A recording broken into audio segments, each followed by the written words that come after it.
La salle de réunion se figea lorsque la PDG Serena Whitmore rit du carnet abîmé du concierge. De jolis croquis, ricana-t-elle, feuilletant ses pages jaunies jusqu'à ce que son sourire s'éteigne. Là, parmi les diagrammes tachés d'encre, se trouvait le plan original du premier cœur d'IA de son entreprise, daté d'années avant qu'elle ne la fonde. Le concierge, Henri Dalton, murmura doucement, « Vous venez de vous moquer de l'homme qui a bâti votre rêve. » Cette seule phrase brisa sa fierté et déterra un secret qui pourrait réécrire l'histoire de Whitmore Technology. Serena Whitmore, 34 ans, était la reine incontestée de la révolution de l'IA dans la Silicon Valley. Son empire d'1 milliard de dollars, Whitmore Technology, occupait 3 tours étincelantes au centre-ville de San Francisco. Chacune reflétant le soleil californien comme des monuments à l'ambition humaine. Elle était belle de cette manière calculée que les femmes puissantes maîtrisent souvent, des cheveux blonds cascadant en vagues contrôlées au-delà de ses épaules, des yeux gris qui pouvaient glacer une salle de réunion d'un seul regard, et une robe rouge à col en V, sa marque de fabrique dans chaque profil de magazine technologique. Née dans une richesse que la plupart ne pouvaient qu'imaginer, elle avait hérité de l'entreprise de son père, Edward Whitmore, un homme que l'industrie vénérait encore comme un pionnier visionnaire qui aurait donné naissance au premier cœur d'IA adaptatif par pur génie. Serena croyait absolument en 3 choses, la discipline, l'intelligence et la supériorité du mérite. Elle n'avait aucune patience pour le destin, la coïncidence ou la notion romantique que le succès venait d'autre chose que d'une capacité impitoyable. Chaque matin, elle arrivait à son bureau d'anglo 47e étage à 6h30, examinait les métriques de performance à 7h, et pulvérisait les projections trimestrielles par pure force de volonté. Ses employés la craignaient. Ses concurrents la respectaient. Les médias l'appelaient la reine de glace de l'innovation, un titre qu'elle portait avec fierté. Mais dans les sous-sols de ces tours étincelantes, dans les étages techniques où les serveurs vrombissaient et les équipes de maintenance travaillaient dans l'ombre, existait un monde entièrement différent. C'est là qu'Henri Dalton passait ses nuits à pousser un chariot de nettoyage à travers d'interminables couloirs de verre et d'acier. À 38 ans, Henri portait une dignité tranquille qui semblait déplacée pour un concierge. Son uniforme de maintenance pendait lâchement sur une silhouette autrefois plus forte, avant que le chagrin ne le ronge jusqu'à l'essentiel. Ses mains, calleuses et cicatrisées, racontaient des histoires de travail, manuels et précis. Mais ce sont ses yeux qui révélaient la vérité, sombres et pensifs, détenant des profondeurs de connaissances que personne ne prenait la peine de remarquer. Il y a 10 ans, Henri avait été quelqu'un d'autre. Il était l'ingénieur principal d'une petite start-up appelée Cobalt Systems, où lui et une équipe soudée d'esprits brillants avaient travaillé 18 heures par jour, alimentés par le café et la conviction.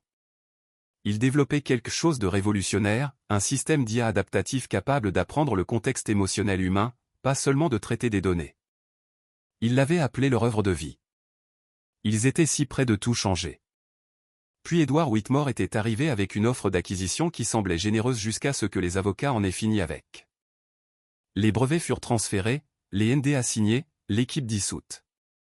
Henri avait accepté l'argent du règlement parce que sa femme Rebecca mourait d'un cancer, et il avait besoin de chaque dollar pour des traitements qui, finalement, ne purent la sauver. Quand elle décéda, il se retrouva incapable de retourner dans le monde de la technologie qui avait broyé ses rêves et craché des documents légaux. Alors il avait accepté le seul emploi qui lui permettait de rester invisible, nettoyant les sols de l'empire bâti sur les os de sa création. Sa fille, Leia, avait 8 ans maintenant. Avec les yeux vifs de sa mère et la résilience tranquille de son père. Chaque matin, Henri la conduisait à l'école, l'aidait avec ses devoirs chaque soir, et la bordait avec des histoires de robots capables de ressentir le bonheur.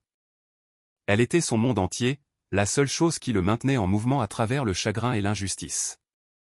Mais il avait conservé une chose de l'époque de Cobalt Systems, un carnet relié en cuir, sa couverture douce d'âge et d'usage. Ses pages remplies de centaines de diagrammes techniques détaillés, de conception de circuits et de cadres algorithmiques. C'était sa mémoire, sa preuve, son témoin silencieux. Il le portait partout, même pendant ses quarts de nettoyage. Un talisman de la personne qu'il était autrefois. Ce soir-là, Henri préparait la salle de conférence principale au 45e étage pour la présentation majeure du lendemain. Whitmore Technology allait dévoiler Core 2.0, leur dernière percée en IA, à une salle pleine d'investisseurs et de journalistes. Il se déplaçait méthodiquement dans l'espace, essuyant la longue table en verre, redressant les chaises ergonomiques, s'assurant que chaque surface brillait. C'est alors qu'il remarqua une feuille de conception de prototype. Quelqu'un l'avait laissée sur la table, marquée confidentiel architecture Core 2. Il la ramassa plus par habitude que par curiosité et sentit son souffle se couper. Le diagramme des voies neuronales, la structure de l'algorithme d'apprentissage, la matrice de reconnaissance émotionnelle. Il avait déjà vu cela. Il avait déjà dessiné cela. Les mains tremblantes, Henri sortit son vieux carnet et l'ouvrit à une page marquée « 10 ans auparavant ». Les dessins étaient identiques, pas similaires. Identiques. Chaque nœud, chaque connexion, chaque avancée innovante qu'il avait réalisée dans ce petit laboratoire de Cobalt System était là, dans le dernier produit révolutionnaire de Whitmore. Il était toujours là, carnet ouvert, quand les portes de la salle de conférence s'ouvrirent et que Serena Whitmore entra comme si elle possédait le monde, ce qu'elle faisait à bien des égards.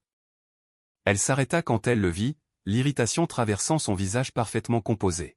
« Pourquoi êtes-vous encore là ? Le nettoyage devrait être terminé maintenant. » Henri referma rapidement son carnet, mais pas assez vite. Ses yeux perçants avaient attrapé le mouvement, l'aperçu de diagrammes techniques. « Qu'est-ce que c'est ?» Elle s'approcha, ses talons de designer claquant sur le sol poli. « Vous écrivez un roman ? Un guide du concierge sur l'informatique quantique ?» Derrière elle, Damien Cross entra. Le directeur de l'exploitation de l'entreprise et le lieutenant le plus fiable de Serena. Il avait des traits acérés et un esprit encore plus aiguisé, un homme qui avait gravi les échelons de l'entreprise en sachant exactement quand sourire et quand frapper. Il rit à la blague de Serena, toujours prêt à amplifier sa cruauté. « Laissez-moi voir ça, » dit Damien, arrachant le carnet des mains d'Henri avant qu'il ne puisse protester. Il feuilleta plusieurs pages, son expression passant de l'amusement à quelque chose d'autre, quelque chose qui ressemblait presque à de la reconnaissance avant de retomber dans la moquerie. « Patron, vous devez voir ça. Notre concierge se prend pour un ingénieur. » Il jeta le carnet à Serena, qui le rattrapa avec une aisance habituelle. Elle l'ouvrit, ses yeux balayant les pages avec la même précision analytique qu'elle appliquait à tout. Page après page de dessins techniques complexes, de preuves mathématiques, d'architecture de systèmes qu'il faudrait des années d'études avancées pour même comprendre, sans parler de créer. « Avez-vous tracé cela à partir de manuels ?» demanda-t-elle, son ton dégoulinant de condescendance. « Où les avez-vous trouvés en ligne ? Essayant d'impressionner quelqu'un ? C'est adorable, vraiment, un pousseur de balai rêvant d'être un génie. » La poignée de cadres qui s'était glissée derrière elle rirent docilement. C'était un divertissement, regarder la reine de glace remettre quelqu'un à sa place. Mais ensuite, Serena tourna une page spécifique, et son sourire vacilla. Ses yeux se plissèrent. Elle regarda du carnet à la feuille de prototype sur la table, puis de nouveau. La conception de Whitmore Core 1.0, le produit qui avait lancé son entreprise dans la stratosphère il y a 8 ans, était là, à l'encre décolorée, daté 3 ans avant que son père ne l'ait inventé. Le rire mourut dans la pièce alors qu'il regardait son visage changer. Henri parla alors, sa voix calme mais ferme, portant le poids d'un silence d'une décennie qui se brisait enfin. « Je ne rêve pas, mademoiselle Whitmore. C'est vous. Vous vous tenez sur le rêve de quelqu'un d'autre et vous l'appelez le vôtre. » L'air devint épais de tension. Le visage de Damien était devenu pâle, sa mâchoire serrée. Il s'apprêtait à reprendre le carnet, mais Serena leva une main, l'arrêtant. Elle fixa Henri de ses yeux gris froids, le voyant peut-être pour la première fois. « Expliquez-vous, » dit-elle doucement, dangereusement. « Cobalt System, » répondit Henri. « Il y a 10 ans, votre père nous a rachetés. Ses conceptions étaient les nôtres, les miennes, et d'une manière ou d'une autre, elles sont devenues les vôtres. » Serena claqua le carnet et le tendit à Damien. « Sécurité. Je veux une enquête complète sur la façon dont cet homme a accédé aux archives confidentielles de l'entreprise. D'ici là, il est suspendu. Mademoiselle Whitmore, je n'ai jamais rien accédé. Ce sont mes originaux. Sortez. » Sa voix coupa comme de la glace. « Avant que je ne vous fasse arrêter pour espionnage industriel. » Henri la regarda un long moment, puis reprit soigneusement son carnet de la main réticente de Damien. Il se dirigea vers son chariot de nettoyage, rassembla ses affaires et partit sans un mot. Mais sa dignité resta intacte, un reproche silencieux à tous ceux dans cette pièce qui avaient ri. Après son départ, Serena resta là, la feuille de conception de prototype toujours à la main, son esprit tourmenté par des implications qu'elle ne voulait pas affronter. Le souvenir refit surface, sans qu'elle le veuille, alors que Serena essayait de dormir cette nuit-là dans son penthouse du centre-ville. Elle avait 12 ans, assise dans le bureau de son père pendant qu'il travaillait tard. Elle lui avait demandé d'où venaient les idées, comment il inventait des choses si étonnantes. Il avait souri et dit quelque chose qu'elle n'avait jamais oublié: les meilleures idées, ma chérie, sont celles que tu reconnais comme précieuses quand tu les vois. Un vrai génie sait quoi garder. À l'époque, elle avait pensé qu'il parlait de reconnaître les opportunités, d'avoir une vision. Maintenant, allongée éveillée à 3 heures du matin, elle se demanda s'il n'avait pas voulu dire quelque chose d'entièrement différent. Elle ne pouvait s'empêcher de penser à ce carnet, aux dates sur ses pages, au regard ferme d'Henri Dalton lorsqu'il l'avait traitée de rêveuse. Elle avait construit toute son identité en étant la fille de son père, en poursuivant son héritage d'innovation. Et si cet héritage était bâti sur le vol? À l'aube, toujours en pyjama de soie, Serena accéda à la base de données centrale de l'entreprise depuis son ordinateur personnel. Elle commença à fouiller les fichiers archivés, remontant au dossier d'acquisition d'une décennie auparavant. La plupart des entreprises ne conserveraient pas des données aussi anciennes. Mais Whitmore Technologies était méticuleuse en matière de documentation. Cela lui prit 3 heures, mais elle finit par le trouver. Un dossier intitulé « Cobalt Acquisition Technical Assets ».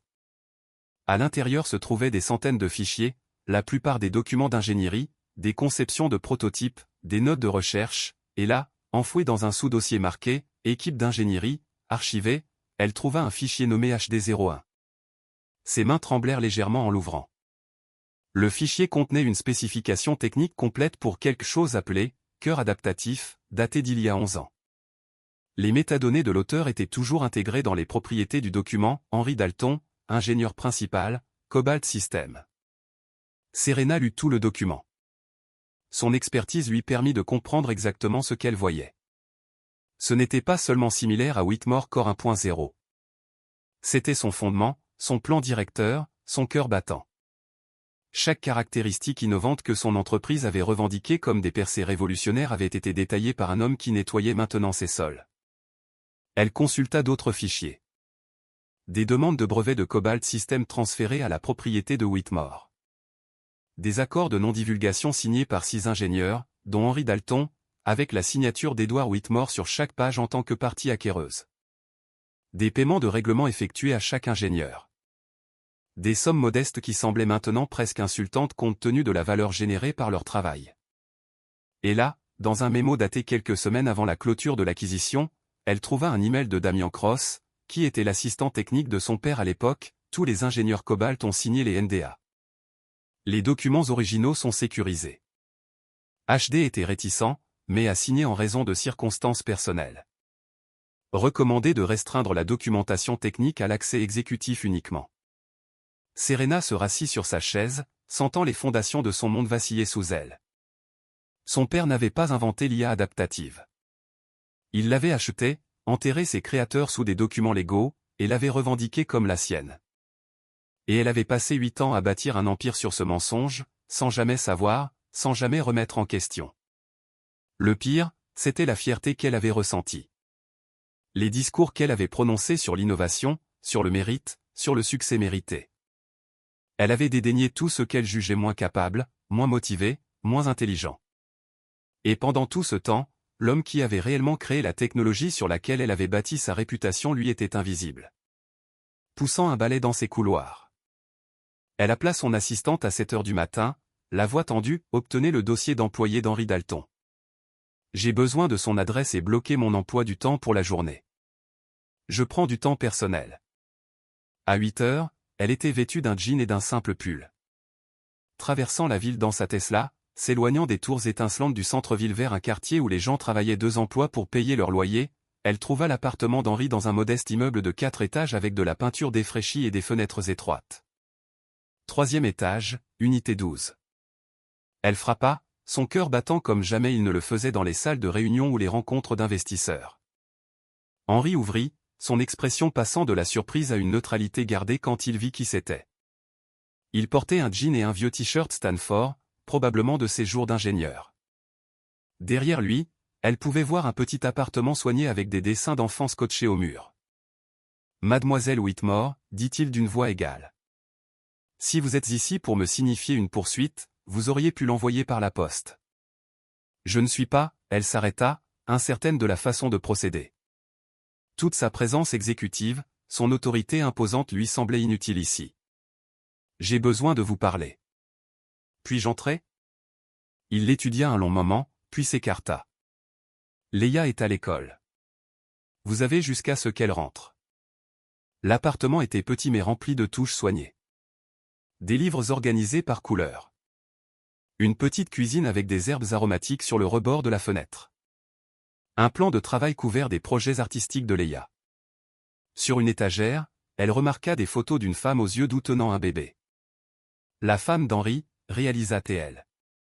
Rebecca, les circonstances personnelles mentionnées dans le mémo de Damian. J'ai trouvé les dossiers, dit Serena sans préambule.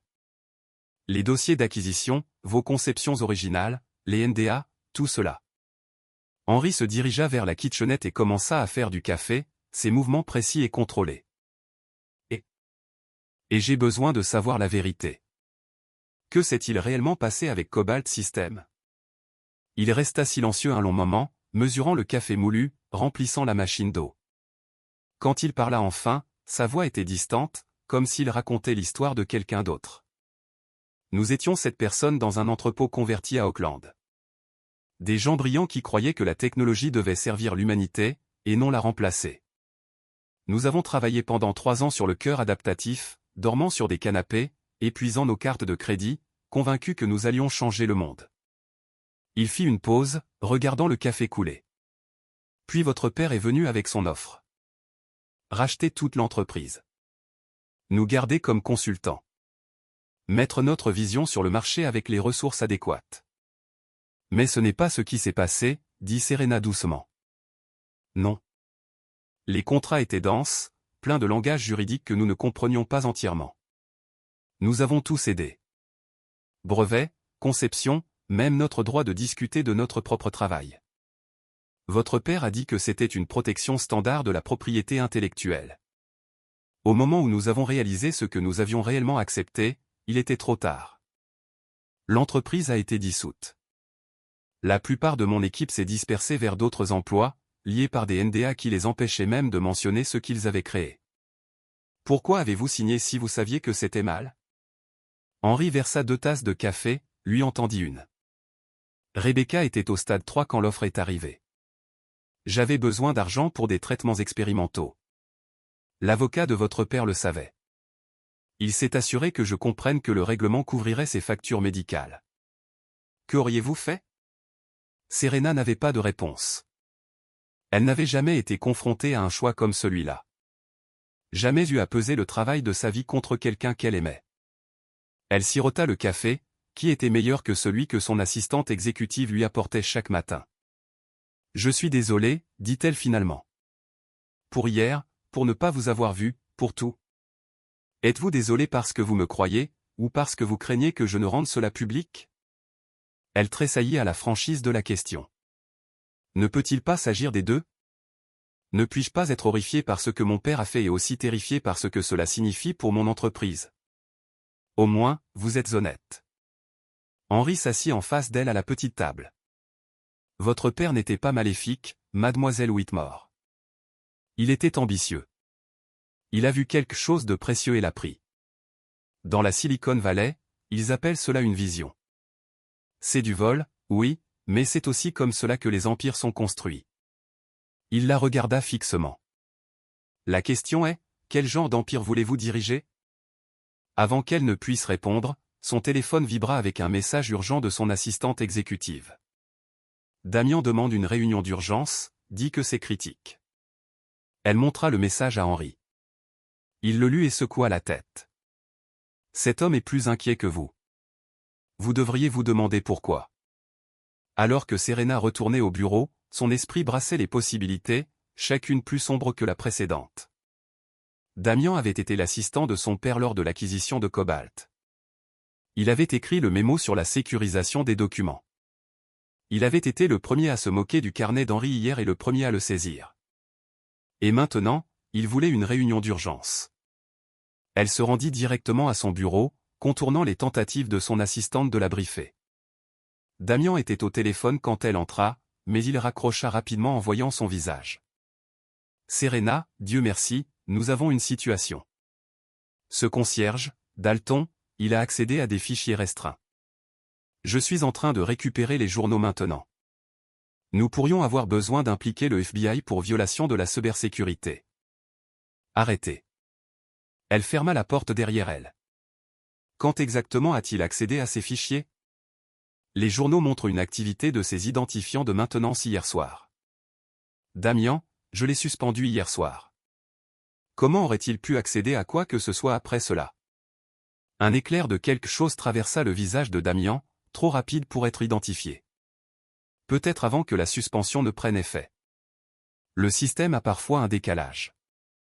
Montrez-moi les journaux. Il hésita, puis afficha un écran sur son ordinateur. Elle se pencha par-dessus son épaule, scannant les données. Les horodatage d'accès étaient clairs, 22h47. Plusieurs entrées dans le dossier archivé de Cobalt System. Le même dossier qu'elle avait consulté depuis chez elle ce matin-là. Mais quelque chose n'allait pas. Elle sortit son téléphone, vérifia son propre historique d'accès. Elle s'était connectée à 6h17 du matin. Selon ses journaux, les fichiers avaient été consultés 2 fois. Une fois à 22h47 par les identifiants d'Henry, et une fois à 6h15 par un VPN anonyme qui avait été signalé comme suspect. Sauf que c'était elle à 6h15, depuis chez elle, sur son ordinateur personnel. Ces journaux sont fabriqués, dit-elle doucement. Le VPN anonyme à 6h15, c'était moi, Damian, ce qui signifie que l'activité à 22h47 est également fausse. Henry n'aurait rien pu accéder. Ces identifiants ont été gelés hier soir à 18h30. J'ai vérifié. L'expression de Damian changea, le masque corporatif amical glissant pour révéler quelque chose de plus froid en dessous. Vous le défendez? Un concierge qui essaie clairement de nous faire chanter? Non, je me demande pourquoi mon directeur de l'exploitation fabrique des preuves contre un employé qui pourrait avoir une revendication légitime sur notre technologie de base. Le silence s'étira entre eux, chargé d'implication. Votre père me faisait confiance, dit Damian finalement, sa voix basse. J'ai aidé à bâtir cette entreprise. Je l'ai protégée, y compris des gens qui l'auraient détruite avec leurs notions naïves de crédit et de reconnaissance. Vous saviez. Vous saviez depuis le début que le cœur adaptatif était le travail d'Henry. Je savais que les grandes idées ne valent rien sans exécution. Votre père avait la vision de voir le potentiel et les ressources pour le réaliser. Ces ingénieurs de Cobalt seraient restés dans leur entrepôt d'Auckland pour toujours, inconnus et fauchés, s'il ne leur avait pas donné une plateforme pour leur travail. Il leur a volé. Il l'a transformé. Il y a une différence. Damian se leva, sa posture maintenant défensive. Et si vous prévoyez de détruire tout ce que nous avons construit pour une culpabilité mal placée, je m'assurerai que le conseil sache que vous êtes inapte à diriger. Nous avons des investisseurs qui arrivent pour le lancement de demain. Le corps 2.0 générera des milliards. Allez-vous vraiment jeter tout cela pour un concierge rancunier? Serena le regarda vraiment, et vit l'homme qui avait tiré les ficelles pendant des années, maintenant le mensonge, protégeant l'empire bâti sur le vol. Il avait probablement supprimé des fichiers, caché des preuves, veillé à ce que personne ne fasse jamais le lien entre Cobalt System et Whitmore Technology. Vous avez raison sur une chose, dit-elle doucement. Le lancement de demain est critique. Assurez-vous que tout est prêt. Et Damian, ne touchez plus aucun fichier. Je vais verrouiller toutes les archives historiques et créer une sauvegarde indépendante pour des raisons de sécurité. Elle partit avant qu'il ne puisse répondre, le cœur battant. Elle avait moins de 24 heures pour décider quel genre de personne elle voulait être. Ce soir-là, Serena resta assise dans son bureau longtemps après que tout le monde soit rentré chez soi.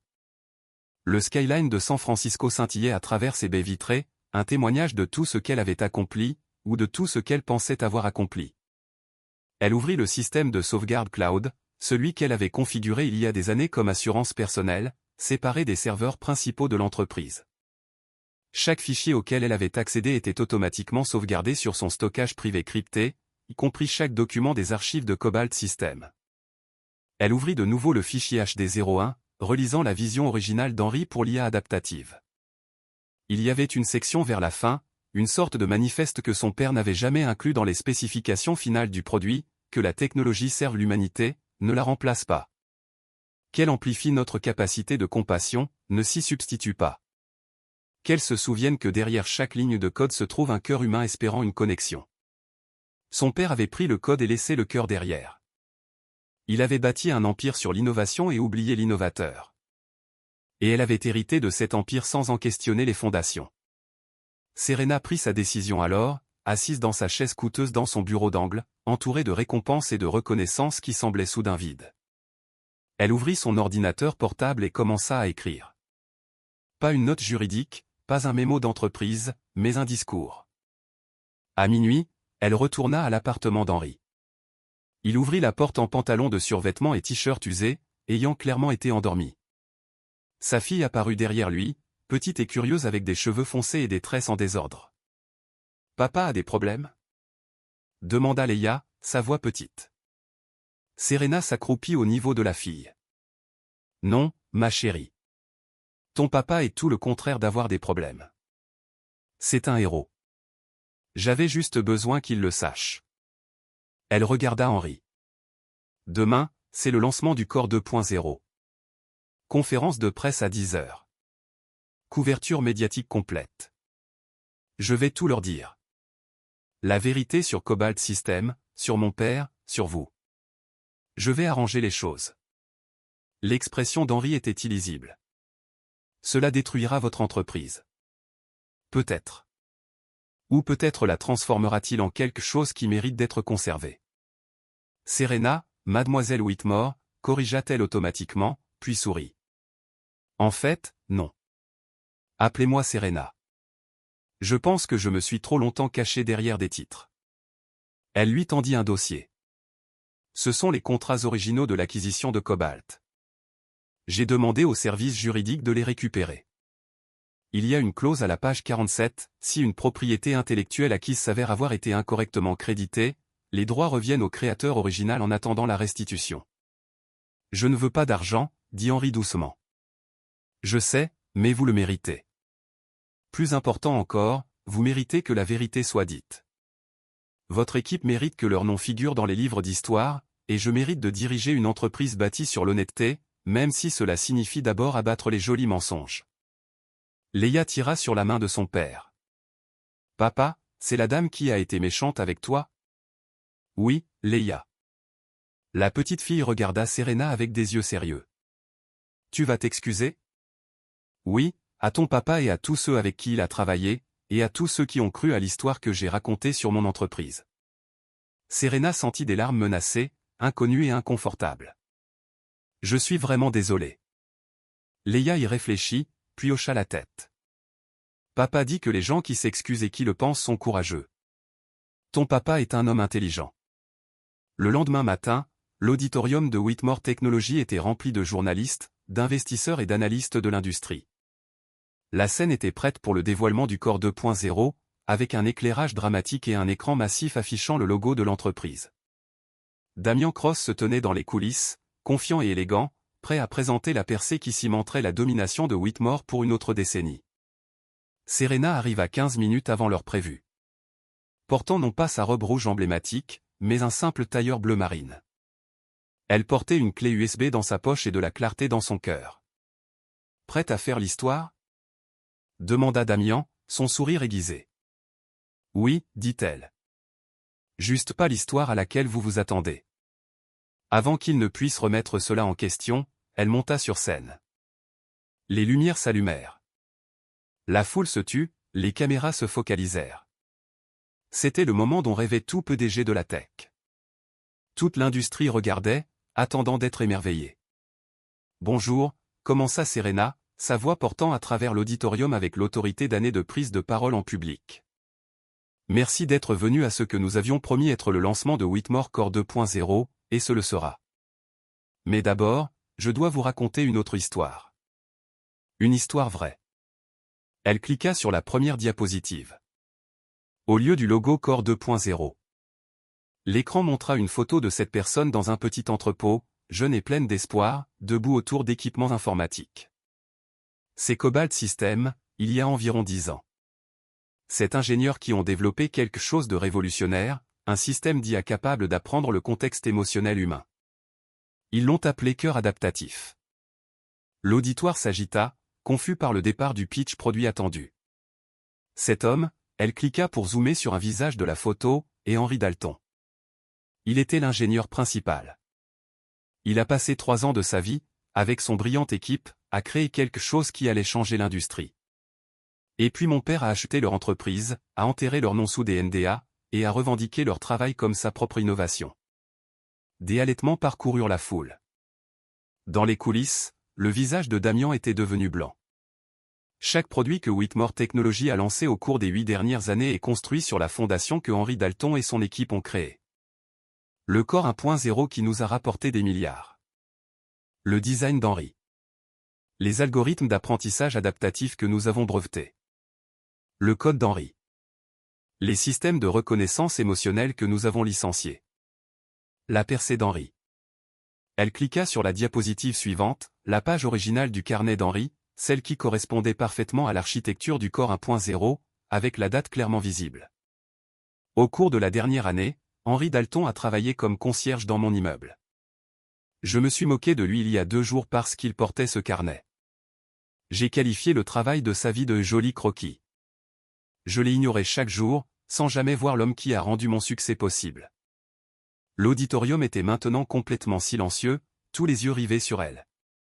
Hier, mon directeur de l'exploitation, Damian Cross, a tenté de fabriquer des preuves qu'Henri avait piraté nos systèmes pour récupérer ses propres conceptions.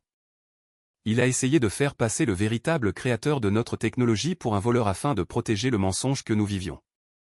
Damian quitta les coulisses en courant, se dirigeant vers la sortie, mais les agents de sécurité étaient déjà en position. Serena avait envoyé les preuves au FBI ce matin-là. Elle les avait également transmises au conseil d'administration, à la SEC et à l'équipe juridique de son entreprise. Damian Cross est en train d'être placé en détention fédérale, à l'heure où je vous parle, pour fraude, falsification de preuves et conspiration en vue de commettre un vol de propriété intellectuelle, continua Serena, sa voix ferme, même si son monde se restructurait. Mon père, Edward Whitmore, a acheté Cobalt Systems sachant exactement ce qu'il faisait. Il a utilisé des NDA et des pressions financières pour faire taire les véritables innovateurs. Et moi, dans mon arrogance et mon ignorance, j'ai continué cet héritage. Elle cliqua sur la dernière diapositive, la photo de l'équipe Cobalt Systems à nouveau, chaque visage maintenant étiqueté d'un nom. Ces 7 personnes méritent d'être reconnues. Elles méritent leur place dans l'histoire du développement de l'IA. Elles méritent des excuses de ma part, de la part de cette entreprise, et de la part d'une industrie trop occupée à célébrer le génie supposé de mon père pour demander d'où venait réellement ce génie. Mouvement à l'arrière de l'auditorium. Henri Dalton se tenait dans l'embrasure de la porte, Leia lui tenant la main. Serena leur avait envoyé une voiture ce matin-là, espérant qu'il viendrait. Leurs regards se rencontrèrent à travers la foule. Henri, dit-elle, lui faisant signe d'avancer. Voudriez-vous, s'il vous plaît, monter ici? Il hésita, puis descendit l'allée avec Leia, la foule s'écartant pour eux. Quand il atteignit la scène, Serena lui tendit le microphone. Henri resta là un instant, regardant la mer de caméras, de journalistes et de leaders de l'industrie. Puis il parla, sa voix calme mais claire. Je ne suis pas venu ici pour la vengeance ou la reconnaissance. Je suis venu parce que ma fille m'a demandé pourquoi j'étais triste, et je ne pouvais plus lui mentir sur la raison. Il regarda Leia, qui le regardait avec une confiance absolue. Je voulais qu'elle apprenne que la vérité compte, même quand c'est difficile, même quand cela vous coûte tout. Il rendit le microphone à Serena. Elle le prit, puis fit une autre annonce. Avec effet immédiat, je demande au conseil de renommer notre technologie de base, le cœur adaptatif Dalton Whitmore. J'établis un fonds pour indemniser l'équipe originale de Cobalt Systems pour leur travail, y compris les redevances rétroactives sur chaque produit que nous avons licencié, et j'offre à Henri Dalton le poste de directeur de l'innovation et cofondateur en titre, avec des participations complètes qui reflètent sa contribution réelle à cette entreprise. L'auditorium éclata, certains applaudissant, d'autres indignés, d'autres choqués. Les caméras flashèrent. Les journalistes hurlaient des questions, mais l'attention de Serena était sur Henri, qui se tenait à côté d'elle, la main de sa fille dans la sienne, ressemblant à un homme à qui on venait de rendre sa vie. Plus tard, après que le chaos se soit calmé et que les journalistes aient déposé leurs articles et que les investisseurs aient eu leurs appels d'urgence, Serena trouva Henry dans la salle de conférence exécutive. Leia dessinait à la grande table, le vieux carnet de son père ouvert à côté d'elle alors qu'elle copiait des dessins de robots avec des coups de crayon soignés. « Vous n'aviez pas à faire tout ça, » dit Henry. « L'admission publique, l'indemnisation, le titre. »« Oui, je l'ai fait. Non pas parce que c'était une bonne affaire, mais parce que c'était juste. » Elle s'assit en face de lui, regardant Leia colorier. « Le conseil menace de me destituer. L'action a chuté de 18% dans la première heure. La moitié de mon équipe de direction a demandé des réunions d'urgence. Le regrettez-vous ? » Elle y réfléchit vraiment. Elle avait passé toute sa vie à se forger une image de visionnaire autodidacte, brillante et imparable. Aujourd'hui, elle avait publiquement admis qu'elle n'était ni l'une ni l'autre. Elle était la fille de son père, debout sur des fondations bâties par des rêves volés. « Non, dit-elle finalement. Je regrette de ne pas l'avoir fait plus tôt. Je regrette chaque jour où je suis passé devant vous sans vous voir.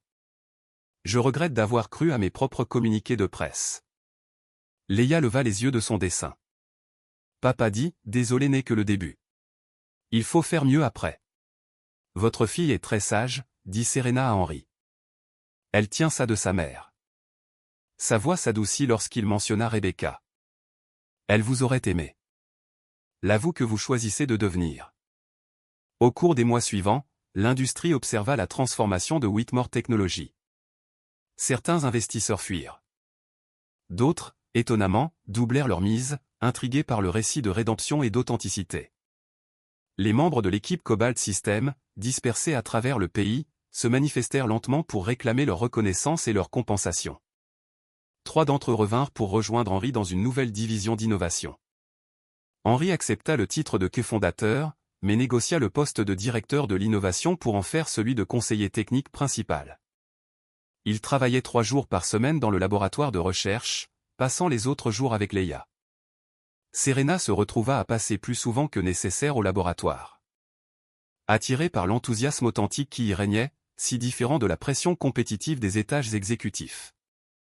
Un soir, 6 mois après le lancement qui devint connu dans les cercles technologiques sous le nom de « La Confession », Serena trouva Henry et Leia dans le laboratoire après les heures de travail. Ils construisaient ensemble un petit robot. Leia soudait soigneusement des connexions sous la guidance patiente de son père. « C'est magnifique », dit Serena depuis l'embrasure de la porte. Leia rayonna. « C'est un robot détecteur d'émotions, comme dans le carnet de papa. Il peut dire quand tu es triste et te fait un câlin. Le monde aurait besoin de plus de ça, dit Serena. » Henry leva les yeux de l'établi et quelque chose passa entre eux. Une compréhension bâtie sur l'honnêteté partagée et de nouveaux commencements. « Leia, pourquoi ne testes-tu pas les mouvements du bras pendant que je parle à Serena 1 minute ?» Il conduisit Serena dans le coin où son vieux carnet était posé sur une étagère, maintenant conservé dans une vitrine d'archives. Il l'ouvrit soigneusement à la première page où une ligne était écrite à l'encre décolorée, « Que la technologie serve l'humanité, ne la remplace pas. » C'était notre énoncé de mission chez Cobalt, dit-il. Nous croyions que la technologie devait amplifier la connexion humaine, pas s'y substituer. Votre père a pris notre code mais a laissé notre but derrière. Je veux le ramener, dit Serena. Pas seulement comme un slogan, mais comme notre principe directeur réel. Chaque projet, chaque produit, chaque décision. Cela vous coûtera des profits. La Silicon Valley ne récompense pas l'éthique. Alors peut-être devons-nous redéfinir le succès. Elle le regarda. Cet homme qu'elle avait autrefois rejeté comme invisible. Aidez-moi.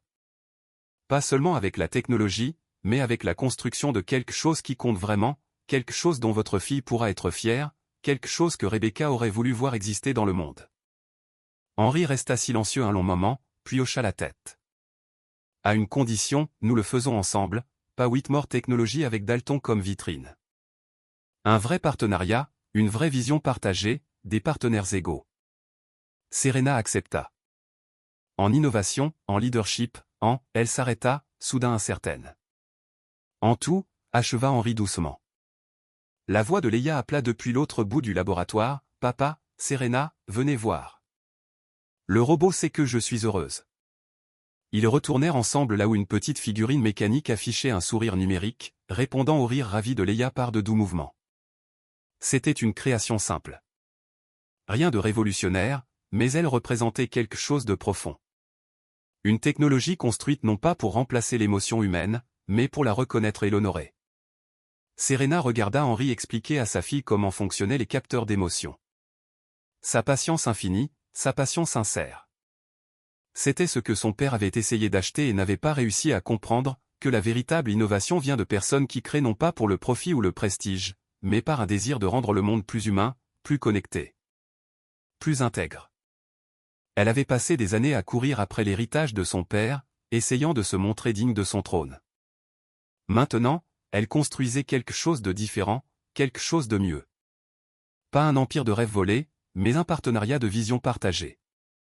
Le soleil de fin d'après-midi traversait les fenêtres du laboratoire, projetant de longues ombres qui s'entremêlaient sur le sol. PDG et ingénieurs, femmes et hommes, futurs et passés, se réconciliant en quelque chose de totalement nouveau.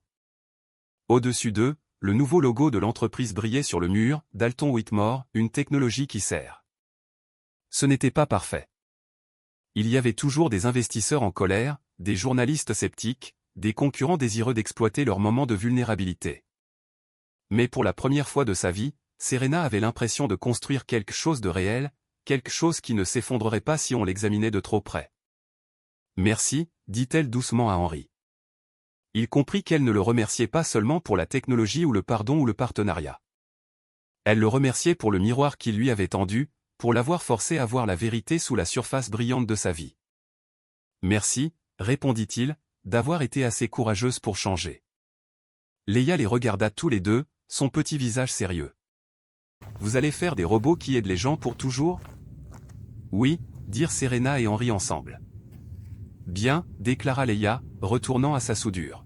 « Parce que c'est ce que font les héros. » Dans une ville bâtie sur l'innovation et l'ambition, où le succès se mesurait en valorisation et en part de marché, 3 personnes se tenaient dans un laboratoire et choisissaient une métrique différente, l'intégrité.